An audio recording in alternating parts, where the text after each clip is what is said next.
এটা নিয়ে তো ট্রাইপডটা নিয়ে তো মনে করো না কি একটু যা তোমরা দুজনই কি ঘোরাঘুরি ঘোষার জন্য কম্পিটিশন ওদের মধ্যে যখন গেলি তখন আমরা কিছু এখন ভাবতে নিতে বাদ দিকে আছে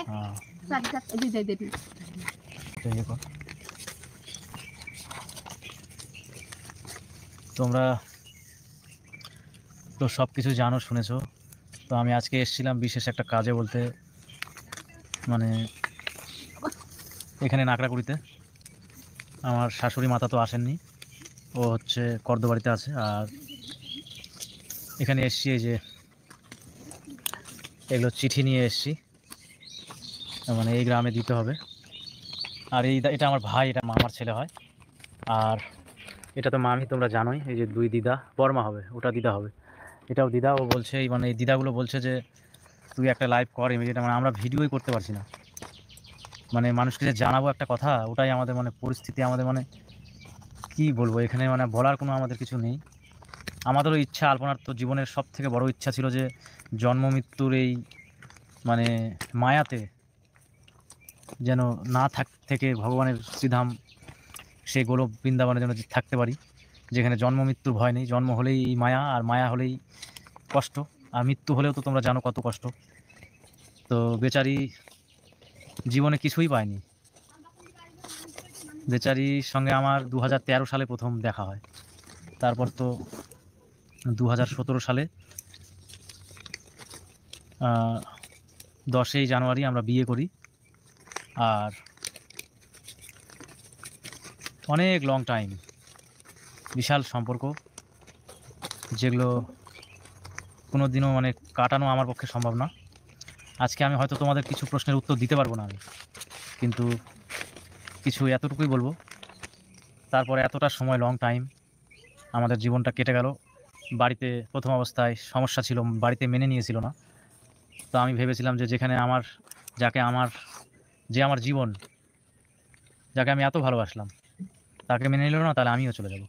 দিয়ে বাড়ি থেকে বের হয়ে যাই। দীর্ঘ 6-7 বছর বাইরে থাকলাম। তারপরে এই যে লাস্টের দিকে আমাদের প্রায় সব কিছু ঠিক হয়ে গেছিলো, মানে আমরা জায়গা খুঁজছিলাম তো। কিন্তু বাবা মা, মানুষ কতদিন বাবা মাকে আমাদেরকে বের করেছিল, কিন্তু বাবা মা তো কতদিন আর সেটা লুকিয়ে রাখবে। তো সব কিছু প্রায় ঠিক হয়ে গেছিলো যে আমরা কিছুদিন পরেই যাব কর্দবাড়িতে, বর্ষাতেই চলে যাব। এই যে এই মামিটার সঙ্গে গল্প করেছিল। তো হ্যাঁ, তো এবার তার মাঝখানেই আলপনার তো জানো যে তোমরা, হঠাৎ করে একটু গাঁটে ব্যথা। তো গাঁটে ব্যথা, তো আমরা কিন্তু 10 বছর থেকে হোমিও ওষুধ খাই। আমরা নিম্নবিত্ত শ্রেণীর লোক, প্রত্যন্ত গ্রামের লোক। আর যেখানে খেতাম আমরা হোমিও ওষুধ, সকলেই খেতাম, ওখানে আমরা 10 বছর ধরে ওষুধ খেয়ে ভালো আছি সকলেই। ওর মায় হার্টের পেশেন্ট, থাইরয়েডের প্রবলেম আছে, তারপর বিপি বেশি, মানে ব্লাড প্রেশার হাই, আরও নানান সমস্যা আছে, ইউরিনের প্রবলেম আছে। ওই ডাক্তার, যে ডাক্তার, ও একজন বড় ডাক্তার, পাশ করা ডাক্তার, কিন্তু হোমিও। ওর বাবাও ছিল বড় ডাক্তার, ওর কাছে, ওর ছেলের কাছে এখন খাচ্ছে। আগে বাবাটা মারা যায় করোনায়। তো ওখানে আমরা প্রথমে, তোমরা তো জানোই, আলপনাকে নিয়ে যাই। নিয়ে গিয়ে বলছে কোনো ব্যাপার না, এটা হয়তো ছোটোখাটো প্রবলেম, ওষুধ খেয়ে থাকো। আর দেখো, তো আমরা ওষুধ খাওয়াই ওকে। খাইয়ে 1 মাস পর মোটামুটি ভালোই ছিল, তখন অতটা সমস্যা ছিল না। তারপর ওখান থেকে 1 মাস ওষুধ খেয়ে কয়েকদিন জ্বর হয়েছিল মনে হয়, মানে ওই ব্যথার জন্য। তখন ওকে আবার একটা ভালো একটা ফিজিশিয়ানকে দেখাই, এমডি কি ফিজিশিয়ান আমি অত ভালো বুঝি না, ডিগ্রি হয়তো এমডি, মানে ও জেনারেল ফিজিশিয়ানই ছিল। তো ডাক্তার ওষুধ দিয়ে তারপর অনেক কিছু টেস্ট করলো, টেস্ট করে বলছে যে, আমরা পরীক্ষা নিরীক্ষা করলাম, তোমরা তো সবই জানো, তাও বলছি, মানে আমার সঙ্গে কি হল, ভগবান কেন এমন করলো, কি অপরাধ করেছিলাম।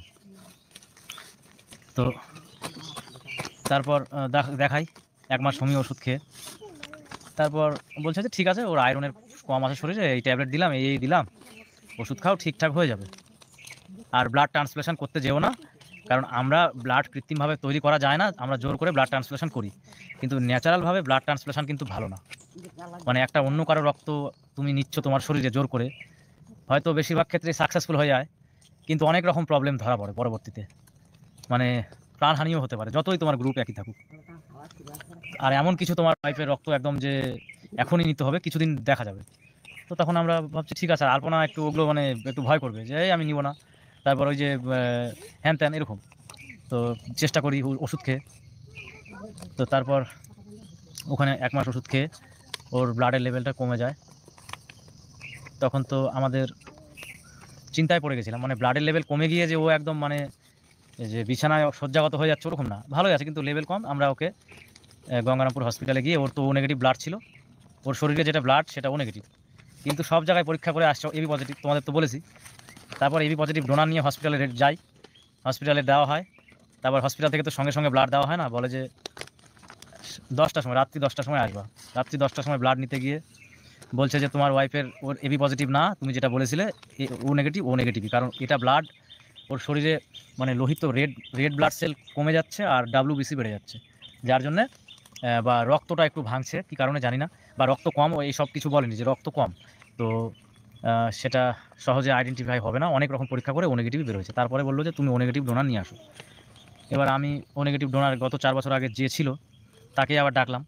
আরও 3জন বন্ধু ছিল আমার, 3জন না, আমি ও নেগেটিভ আমার অনেক, মানে আমার যেহেতু ও নেগেটিভ রেয়ার ব্লাড, এবার আমার সবার সঙ্গে কিন্তু আগে থেকেই কানেকশান আছে, যা কোনো দিনও যদি লাগে। তো আলপনার তো এই মানে 28 বছরের মধ্যে কোনো দিনও ব্লাড দিতে হয়নি, শুধু 1 প্যাকেট ব্লাড, কারণ সেরকম তোর কোনো প্রবলেমই ছিল না। আর এর আগে যেটা ব্লাড দেওয়া হয়েছিল সেটা ওর একটা অপারেশন হয়েছিল সেই জন্য। আর গেল তারপর তো নেগেটিভ ব্লাডটা হসপিটাল দিয়ে দিলাম, দিয়ে পরপর 3 দিনে 3টে ব্লাড আমরা একটা নার্সিংহোমে দিয়ে দিলাম, দিয়ে ওর হিমোগ্লোবিন প্রায় 8.5-এর মতো হয়ে গেল, 8.5 9 এরকম। তারপর ও তো একদম মানে একদমই সুস্থ, মানে শরীরে লাল, এই যে ঠোঁট মুখ এগুলো সব লাল হয়ে গেল। আমরা তো একদম খুশি হয়ে গেলাম। ঠিক আছে, ডাক্তারও বললো যে এখন আর চিন্তা করতে হবে না, এখন আমি ওষুধ দিচ্ছি, এই ওষুধগুলো ঠিকঠাক খাওয়াও, তাহলে মোটামুটি ওর রক্তটা আরও হয়ে যাবে, মোটামুটি 10-11 চলে যাবে। তো আমরা টিকিট কেটেছিলাম কলকাতায় যাওয়ার।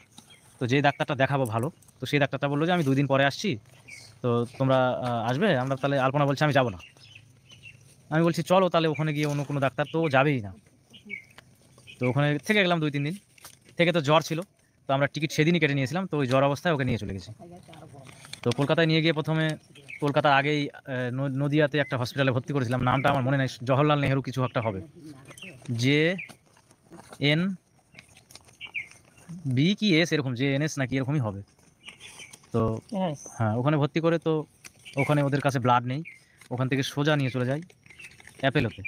এবার কলকাতায় যে সব থেকে বড় হসপিটাল অ্যাপেলো, সেটাও আমরা জানতাম না। তারপর ওখানে সব থেকে বড় হসপিটালে নিয়ে গেলাম। তারপর তো নিয়ে যাওয়ার পর তো যা অবস্থা হলো এই তো। আর আমার মানে কি বলবো, ওর সঙ্গে আমি যবে থেকে কানেক্টেড হয়েছি সেদিন থেকে লাইফটা আমার মানে হাসি খুশিতে, জীবনে খুব আনন্দে ছিলাম। মানে শোনা যায় না যে অনেক IAS, অনেক IPS যারা অনেক বড় বড় চাকরি করেও, অনেক বড় বড়, আমাদের থানার একটা মানে কি বলবো দারোগা ছিল, কি টেনশানে সুইসাইড করেছিল গত 1-2 বছর আগে। তো মানুষ বড় বড় চাকরি করে, বড় বড় নাম দাম করে, টাকা জীবনের সব থেকে বড় জিনিস ছিল না আমাদের কাছে, তো তারাও সুইসাইড করেছে জীবনে। কিন্তু আমি একটা সামান্য সিভিকের চাকরি করতাম, তখন আমি 2800 টাকা বেতন পেতাম, ওই টাকা দিয়ে আমরা সংসারে চলেছি। তো আমরা এত হ্যাপি ছিলাম জীবনে, যে জীবনে কোনো দিন মানে এত বড় যে একটা কষ্ট পাবো সেটা মানে কোনো দিন কল্পনাও করিনি আমি। মানে কি বলবো, কলকাতার বুকে শুধু একটা দাদা আমাকে হেল্প করেছিল, ওই দাদাটার বাড়ি ব্যারাকপুরে ছিল, আমার সঙ্গে মোটামুটি ভালোই ছিল, আমার কলকাতাতে হেল্প করেছে। কিন্তু ওখানে যে আমি একা নিঃসঙ্গতা ফিল করছিলাম সেটা কাউকে বোঝাতে পারবো না। আমি একটা কমিউনিটি পোস্ট করেছিলাম যে আমার ও নেগেটিভ ব্লাড লাগবে, আমাকে ব্লাড দেওয়ার কেউ সঙ্গী ছিল না ওখানে। আমার মানে কত যে হাহাকার হচ্ছিল ওখানে, যে সেটা আমি আর বলে বোঝাতে পারবো না। আর আমার শাশুড়ি মাকে আমি হসপিটালে ফেলে রেখেছি, আমি একা ছুটছি, আমাকে কেউ ফোন করেনি, 2-1 জন খালি ফোন করেছে, হ্যাঁ আমরা চেষ্টা করছি, কিন্তু আপনাকে ব্লাড দিব এই কথাটা আমাকে কেউ বলেনি কলকাতার বুকে। কারণ কারণ হসপিটালে ও নেগেটিভ না হয়, যদি ও positive, A positive, B positive, AB positive এগুলো যদি হতো তাহলেও মানে এতটা কষ্ট হতো না। কিন্তু এমন একটা ব্লাড গ্রুপ ওর, ও নেগেটিভ, মানে ভগবান আমাদের কত বড় পরীক্ষা নিল।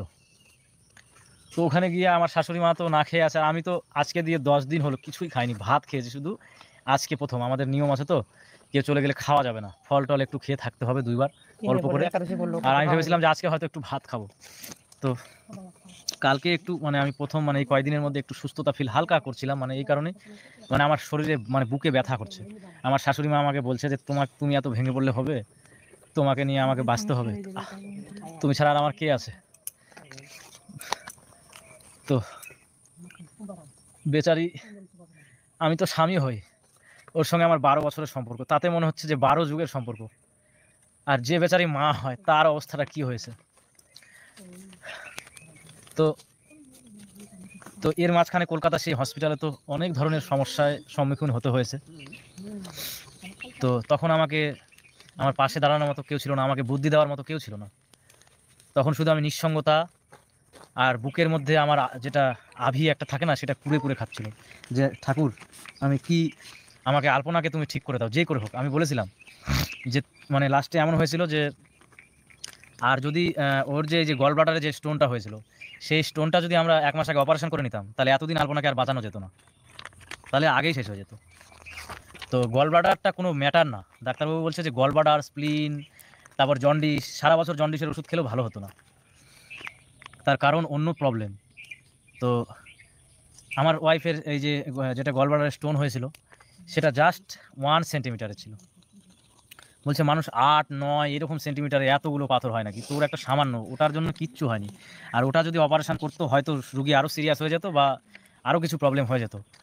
তো আমরা বুঝতেই পারিনি, যদি আমরা, ওর যদি থ্যালাসেমিয়া থাকতো বা অন্য কোনো অসুখ থাকতো, তাহলে মানা যেত যে ব্লাড সমস্যা আছে, ওকে ব্লাড দিতে হবে। যে মানুষটার কিছু নেই, এই মানে 28 বছর ধরে কোনোদিন ব্লাড দিতে হয়নি, শুধু 1 প্যাকেট ব্লাড লেগেছিল। তো কি করে যে আমাদের সঙ্গে, বিশেষ করে আমার সঙ্গে এমন হলো, আমি তো মানতে পারছি না। আমি না, কি বলবো তোমাদের, আমি যখন একটু ঘুমাচ্ছি সেই টাইমটা মনে হয় একটু আমি মানে বিভোর হয়ে থাকছি। যখনই ঘুম থেকে উঠছি না, তখন মানে একটা হঠাৎ করে দেখবা ঘুমের মধ্যে এই মনে হয় পড়ে গেলাম একদিকে, তারপর হট করে এরকম হয়ে উঠি। তো আমার এইরকম হচ্ছে কেন আমি জানি না, তখন মানে আলপনা মানে মাথায় চলে আসছে।